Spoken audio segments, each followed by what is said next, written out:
अनुसंधान national research foundation.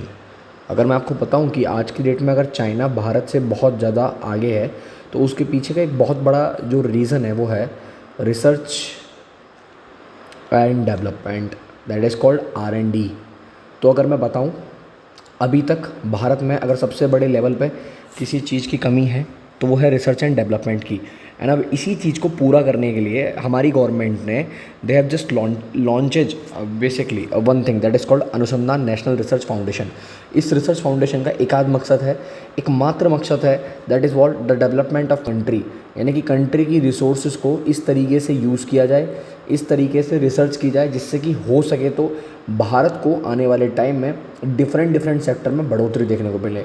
जैसे आज सब कुछ होते हुए भी इंडिया के पास बुलेट ट्रेन नहीं है, प्रॉपर तरीके से नहीं है, खुद की बुलेट ट्रेन नहीं है, ऐसे ही कुछ तरीक़ों के लिए बनाया गया है अनुसंधान नेशनल रिसर्च फाउंडेशन।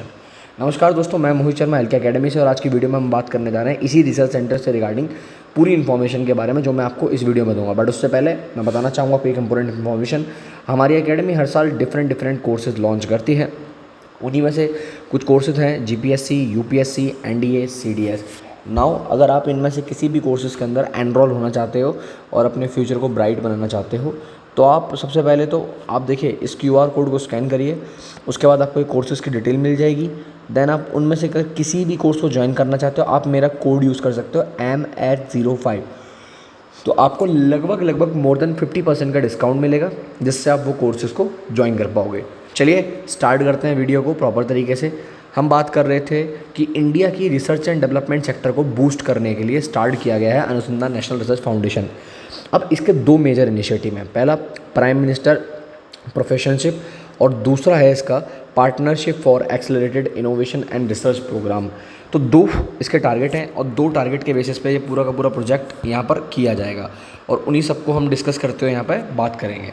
सबसे बड़ी बात, अगर मैं प्राइम मिनिस्टर प्रोफेशनलशिप की बात करूं तो ये जो स्कीम है बेसिकली इसमें जितने भी रिटायर्ड साइंटिस्ट हैं, सीनियर प्रोफेसर्स हैं, एक्सपर्ट इंडस्ट्रीज़ के लोग हैं, उन सबको वार्म वेलकम है। यानी कि उन सब के लिए यहाँ पर वार्म वेलकम है। तो जितनी भी स्टेट यूनिवर्सिटीज़ वगैरह सब लोग इसको ज्वाइन कर सकते हैं, कहीं से भी हो। नाउ पहली बात, ये नीडेड क्यों है, इसकी ज़रूरत क्यों है? क्योंकि अभी तक हमारे यहाँ पर अगर किसी चीज़ की सबसे बड़ी कमी है जिसकी वजह से रिसर्च सेंटर्स जो हैं, या फिर मैं सच बोलूँ तो हमारे भारत में लगभग डेवलपमेंट उस लेवल पे नहीं देखा गया है, उसका रीज़न है रिसर्च का जो रिसर्च इकोसिस्टम है उसके बारे में। नाउ बहुत सारे स्टेट ने इसे स्टार्ट करने की कोशिश करी है, बहुत लोगों ने किया, बट नेशनल लेवल पे या इंटरनेशनल लेवल पे इसको बहुत बड़े लेवल पे लेके जाना बहुत ज़रूरी है जिसकी वजह से भारत अपनी ग्रोथ को आगे बढ़ा पाए। तो R&D इज़ वेरी इंपॉर्टेंट।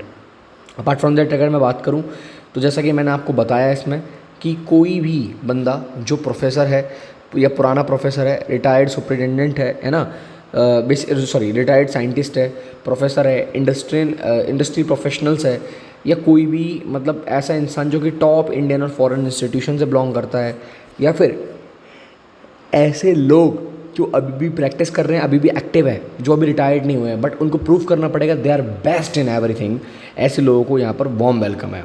यहाँ पर NRI, ठीक है, पर्सन ऑफ इंडियन ओरिजिन या ओवरसीज सिटीजन ऑफ इंडिया, ठीक है, ये सब लोग यहाँ पर non residents of India NRI हो गया।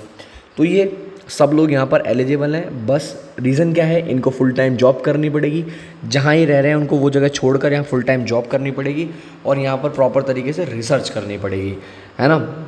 बेसिकली यहाँ क्या करेंगे, मेंटर, फैकल्टी एंड स्टूडेंट जो भी हैं उन सबको गाइड करके प्रॉपर तरीके से रिसर्च एंड डेवलपमेंट सेक्टर पे हमें फोकस करना है, ठीक है। चलिए अगले सेक्टर की अगर मैं बात करूँ यहाँ पर, जो कि एक इम्पोर्टेंट फैक्टर है, सबसे पहले क्या कि भाई देखिए सैलरी बहुत मैटर करती है। जो भी बंदा यहाँ काम करेगा वो फुल टाइम काम करेगा, पैसा बढ़िया मिल रहा है, 30 लाख पर एनम मिल रहा है, ठीक है। उसके बाद 24 लाख रुपए रिसर्च के लिए मिल रहा है और उसके बाद 1 लाख रुपए per annum for institutional overhead के लिए मिल रहा है। ओवरहेड एक्सपेंसेस यानी कि छोटे मोटे एक्सपेंसेस हो जाते हैं, उन सब के लिए मिल रहा है। 5 साल तक का ये प्रोग्राम है जो कि एक्सटेंड किया जा सकता है, यानी कि 5 साल के लिए पूरा का पूरा प्रोग्राम ऑनगोइंग होगा, 5 साल के लिए सारी की सारी चीज़ें होंगी। अगर मैं बात करूं PAIR program basically bridging the research gap वगैरह के बारे में, यानी कि that is called partnership for acceleration innovation and research program, यानी कि पहला पॉइंट तो मैंने आपको बता दिया। नाउ दूसरा पॉइंट मैं बात कर रहा हूँ हब एंड स्पोक मॉडल्स के बारे में, यानी कि इंडिया के टॉप इंस्टीट्यूशंस। अब ये हब्स क्या है, अब मेरी बात समझिए। मान लीजिए यह एक हब है और इसके अंडर में बहुत सारे स्पोक्स मॉडल जो हैं वो काम करेंगे। मान लीजिए जैसे आईआईटी बॉम्बे है, और आईआईटी बॉम्बे के जो आईआईटी बॉम्बे है, उस आईआईटी बॉम्बे के अंडर बहुत सारे इंस्टीट्यूशंस काम करेंगे। तो वो तो बहुत सारे इंस्टीट्यूशन जो हैं वो स्पोक्स मॉडल हो जाएंगे, और IIT Bombay will be considered as a hub, यानी कि टॉप 25 NRIRF रैंक्ड इंस्टीट्यूशन जो है उनको हब्स का दर्जा दिया जाएगा। ये सेकंड कर्ज प्राइम मिनिस्टर वाला अलग था, ये सेकंड पॉइंट है। नाउ इनके अलावा जो भी स्पोक्स पर्सन होंगे वो कौन है? Selected state, central public universities, NITs, IITs, engineering research capacity, ये सब लोग उनको as a spokes person join करेंगे। अगर मैं बात करूं, one have can mentor up to 7 spokes institution. एक हब के अंदर 7 स्पोक इंस्टीट्यूशन हो सकते हैं। एक स्पोक इंस्टीट्यूशन के अंदर मल्टीपल डिपार्टमेंट हो सकते हैं, रीजनल डाइवर्सिटी हो सकती है, यानी कि बहुत बड़ा सर्कल होगा, बहुत बड़ी चैन होगी जिसको यहाँ लोग फॉलो कर रहे होंगे, जिसको हर तरीके से आगे बढ़ा रहे होंगे। इसका एक मकसद, एकमात्र गोल क्या है? स्ट्रेंथ करना हमारे रिसर्च एंड डेवलपमेंट को। देखिए, आप सबको पता है कि भारत के अंदर अगर मैं बात करूं तो इस टाइम पर रिसर्च एंड डेवलपमेंट की बहुत बड़े लेवल पर ज़रूरत है, क्योंकि यार अब EV सेक्टर है, मेट्रो है, ठीक है, मेट्रो हमारे यहाँ बहुत टाइम बाद आया, बुलेट ट्रेन है। बुलेट ट्रेन इंडिया में क्यों नहीं है इतनी फास्ट बुलेट ट्रेन? क्यों भी आज इंडिया में लोकल ट्रेन्स को हम मैनेज नहीं कर पा रहे हैं? R&D करेंगे तब पता चलेगा ना, रिसर्च एंड डेवलपमेंट करेंगे तब पता चलेगा ना, तब हम आगे बढ़ेंगे ना सेक्टर में, किसी भी चीज़ में। तो ये कनेक्टिंग स्कीम है 2 इनिशिएटिव से। Professors under prime minister professorship scheme will be place in category A and spokes university under the pair programme will be considered as a part B। तो टॉप टायर हब्स हैं भाई साहब, top tier hub जो पूरी तरीके से इस programme को हैंडल करेंगे। Hopefully it can be seen that कि भाई इसकी वजह से बहुत बड़े लेवल पर फ़ायदा देखने को मिलेगा। सबसे बड़ा जो यहाँ पर एक मोस्ट इम्पोर्टेंट फैक्टर है वो ये है कि through the prime minister professorship and pair programme ANRF, ठीक है, is working to reduce the research gap between the elite and emerging institution. तो जो एक एलाइट यानी कि ऑलरेडी एक बहुत पीक पे पहुंच चुका है और एक इमर्जिंग इंस्टीट्यूशन है, उन दोनों के बीच का जो गैप है वो ख़त्म करेगा। उन दोनों की रिसर्च एक दूसरे को हेल्प करेंगी और कहीं ना कहीं ये बहुत बड़े लेवल पर देखा जाएगा। Bring experienced mentor to grass roots, create a more inclusive, collaborative and innovative research environment across the India, by which many thing can be possible. So आपको समझ आया? देखिए, अगर आप USA, चाइना, ठीक है, आप रशिया की बात कर लीजिए, यार आप ऐसी कंट्रीज़ को अगर आप टक्कर देना चाहते हो, इन कंट्रीज़ के साइड में खड़े रहना चाहते हो, तो भाई अपने आप को बहुत स्ट्रॉन्ग करना पड़ेगा in terms of research and development.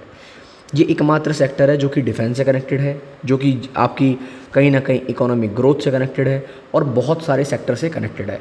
I hope आपको आज का वीडियो क्लियर होगा, समझ आया होगा, मज़ा आया होगा आपको वीडियो में। अगर आपको वीडियो पसंद आया, आपको चीज़ें अच्छी लगी तो वीडियो को लाइक करो, चैनल को सब्सक्राइब करो। मिलेंगे नेक्स्ट वीडियो में, तब तक के लिए जय हिंद, वंदे मातरम।